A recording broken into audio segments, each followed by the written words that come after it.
Hi, boys and girls. I'm the Garden Grandma, and I'm here to tell you stories from the Bible.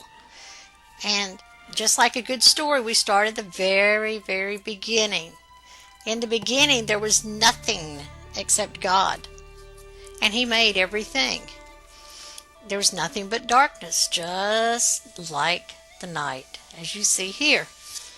There was no shape in the world. It was just a big mass of darkness. There was no dry land, only deep, deep water all around. But you couldn't see it because it was dark.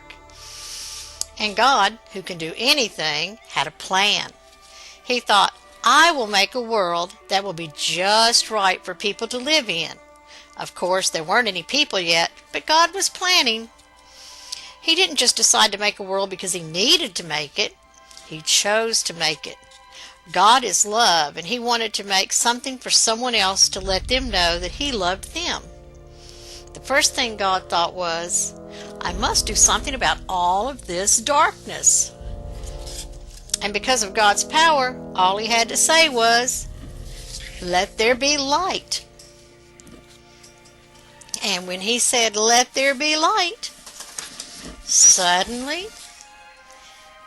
there was light. And you could see all of the waters.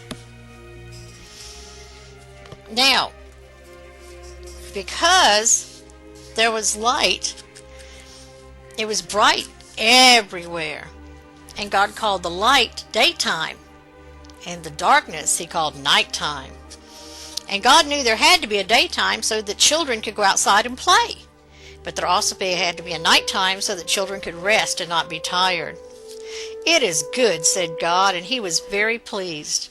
God made all of this happen on the first day of the creation week. Now the second day, God separated the waters, and He made a sky above and the water below. And He called the sky above heaven. And He called the water below earth. Now, God looked at all the deep, deep water, and He couldn't see one bit of dry land. God knew He was going to make people, and they would need plants and trees. And once again, God only had to say it. He said, let the water gather together so that dry land will appear. And God spoke, and it happened. And dry land appeared.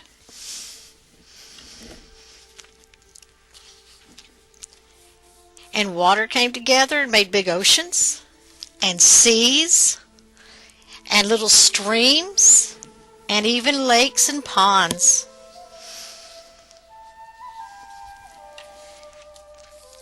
And now there was land, enough land for cities and towns and places where people could live. There was enough ground to make big mountains and little hills. And God called the land earth. And the waters He called the seas. And that was the third day. God looked at it and said, it's good, and He was pleased. So the next thing, He said, something's still missing in the sky. I know what I'll do, God said.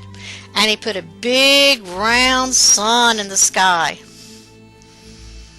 to shine down. And that would be our daytime. And at night, He put a moon with stars so that at nighttime we would have light too. Now, the next day, on the fourth day, He started to make trees and plants, and He made bright colored flowers. And He made big trees, and He made fruit. And fruit He put seeds inside of, so that after you eat the fruit, you can plant the seeds and have more trees and make more fruit. And some seeds grew into apple trees with big juicy apples, and some seeds grew into cherry trees with ripe red cherries. And some seeds grew into vegetables like carrots and pumpkins. And some seeds grew into pretty flowers like daisies and pansies. That's why they call me the garden grandma, because I love my flowers. So God looked at what he had done on the fourth day, and he said, "It is good." And he was pleased. Now, God had made the sky with fluffy clouds. Aren't they pretty? And a bright warm sun. But there were no birds to fly in the sky. So he looked around and he said, "Let's make birds." And he made birds to fly in the sky. And some of them sit in trees. And he looked and he said, "Well, now we have trees and we have birds, but we have oceans and there's nothing in them." So he decided he would make fish to swim in the oceans. And he made lots of different kinds of fish to swim in the oceans. Stay in there, fish. That one wanted to jump out of the water. And after he'd made all kinds of birds, even cardinals and bluebirds, and he even made beautiful swans that want to stick to me too. And that ended the fifth day, and God was pleased with all the things that he had created. And he did all this so that when he made people, they would enjoy his beautiful earth. Everything is very good, God said. We'll never know exactly how it was all done, but the Bible tells us that God just spoke and it happened.